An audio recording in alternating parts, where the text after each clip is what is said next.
बचपन में आपने अंटी बट्टी या पिट्ठू बहुत खेला है और खो खो भी खेला है, कबड्डी तो है ही खैर गेम। लेकिन इन छोटे छोटे गेम जो पहाड़ी ट्रेडिशनल गेम है, उनको अब एक नया मंच मिल चुका है। युवा कल्याण विभाग द्वारा युवा महोत्सव आयोजित किया जा रहा है। यह महोत्सव देहरादून के परेड ग्राउंड में हो रहा है, जो काफी दिनों तक चलेगा। और यहाँ पर आप कई तरह की उत्पादों की खरीदारी भी कर सकते हैं, जैसे हैंडमेड सामान और तमाम सारी चीजें यहाँ पे मौजूद है। नमस्कार, मैं हूँ कृष्णा कुमार और आप देख रहे हैं आपकी मीडिया। आपको दिखाएंगे इस वीडियो में कि क्या कुछ यहाँ पे कुछ नया आपको देखने को मिलेगा।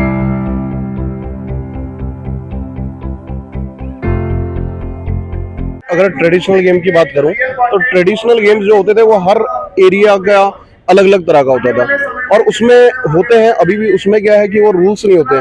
सबसे मेन चीज जो है ट्रेडिशनल गेम के वैसे कोई रूल नहीं होते हैं। अगर वो मनोरंजन के लिए होते हैं, उसमें भी कुछ ना कुछ इस तरह की चीजें छुपी होती हैं कि जिसमें हमारे मोटर कंपोनेंट्स वगैरह इन चीजों को डेवलप करती हैं।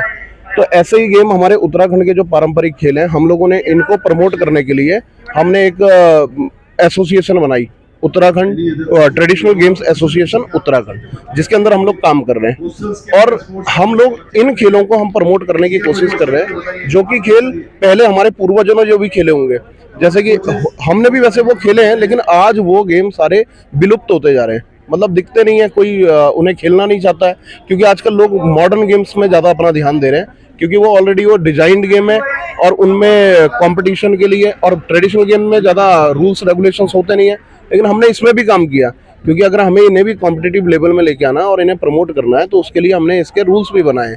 तो हमारी जो एसोसिएशन है वो उत्तराखंड के हर जनपदों में हमारी टीम है और हम लोग हर जनपदों में काम कर रहे हैं। ये हमें सरकार ने एक बहुत अच्छा प्लेटफॉर्म दिया है, युवा कल्याण विभाग ने, कि जिसमें कि हम लोग राज्य स्तरीय ये पिट्ठू की प्रतियोगिता करवा रहे हैं और मुर्गा झपट की प्रतियोगिता करवा रहे हैं। पुराने गेम जो होते थे, अब जैसे पिट्ठू हो गया, मुर्गा झपट हो गया। मुर्गा झपट के बारे में अगर मैं बताऊं तो मुर्गा झपट एक इस तरह का गेम था कि जिसमें एक सर्कल के अंदर बहुत सारे लोग आपस में एक दूसरे को पैर और हाथ को अपना लॉक करके और एक दूसरे को गिरा के या उसको धक्का देके अपने सामर्थ्य को दिखाते थे। तो उस गेम को भी हम लोग डिजाइन करा हमने, उसको भी हम कॉम्पिटिटिव फॉर्म में लेके आए।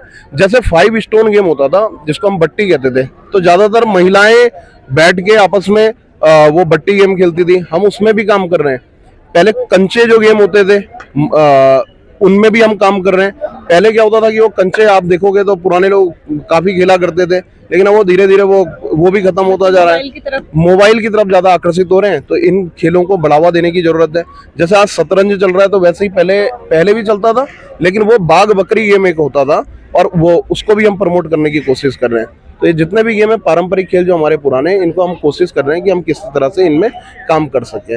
अभी हमारा मेन फोकस 2 गेमों पे हमने लिया है, एक मुर्गा झपट में और एक पिट्ठू में।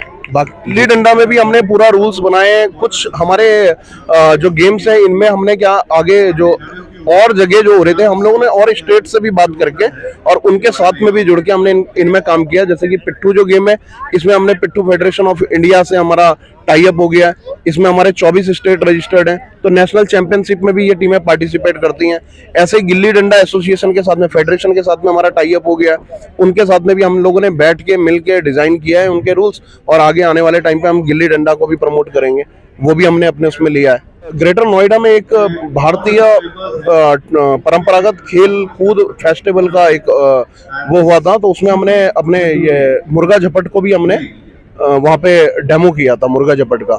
लेकिन अन्य जगहों से भी टीमें आई थी। पिट्ठू की टीम हमारी गई थी, तो उस महोत्सव में हमारी बल्कि पिट्ठू की टीम जीत के भी आई, महिला की टीम। इस एसोसिएशन को जो हमारी ट्रेडिशनल गेम्स एसोसिएशन उत्तराखंड जो है, इसमें हम लोगों ने पहले हमारा रजिस्ट्रेशन नहीं किया था हमने, लेकिन हम काम इसमें पिछले 6-7 सालों से कर रहे हैं। क्योंकि हर काम में किसी भी काम को करने के लिए समय लगता है। आपस में हम लोग बैठे किस तरह से हम लोगों को ये सारे काम करने, और हमें थोड़ा सा टाइम भी लग गया इसमें। और हमने अभी मतलब इसी साल हम 6-7 महीने पहले हमने रजिस्ट्रेशन भी हमारा हो गया था, और काम हम लोग उससे पहले से ही कर रहे थे इसमें। क्योंकि मुर्गा झपट 2018 से मुर्गा झपट खेल महाकुंभ में भी चल रहा है, और इस वर्ष तो जनपद स्तर में भी खेल महाकुंभ में मुर्गा झपट की प्रतियोगिता है। तो मैं तो तभी से इन खेलों में जुड़ा हुआ और इन खेलों को प्रमोट करने की कोशिश कर रहा हूँ, चाहे वो सरकार के माध्यम से हो, चाहे वो हमारी एसोसिएशन के माध्यम से। हमारी वाली जनरेशन, जब हम लोग बचपन में, तो ये सारे गेम हमारे टाइम पे खेले जाते थे, लेकिन हमारे जो बाद के लोग हैं, मुझे लगता है कि उन लोगों ने नहीं खेला होगा, और उसके बाद ये धीरे धीरे ये खेल विलुप्त होते जा रहे हैं। इसीलिए हम लोगों को इसमें इतनी ज्यादा रुचि है कि ये खेल कहीं ना कहीं लोगों को, सबको दिखने चाहिए कि ये खेल भी हुआ करते थे पहले। मैं अश्वनी भट्ट हूँ और मैं ट्रेडिशनल गेम्स एसोसिएशन उत्तराखंड का सचिव हूँ। इसके अलावा आपको यहाँ पे राफ्टिंग का सामान, स्केटिंग का सामान, जैसे बास्केटबॉल, फुटबॉल वगैरह सारी चीज़ें के अलग अलग स्टॉल लगे हुए, ये सारी चीज़ें आपको यहाँ पे खरीदने को मिलेंगी। काफ़ी अच्छे दामों में मिलेंगी, सस्ते दामों में मिलेंगी। स्पोर्ट्स का सामान, हर एक चीज़ यहाँ पे मौजूद है। आप यहाँ पे आ सकते हैं और ख़रीद सकते हैं। अगर आपको पसंद आता है, आप उसकी गुणवत्ता को जाँच करके आप ज़रूर खरीदें।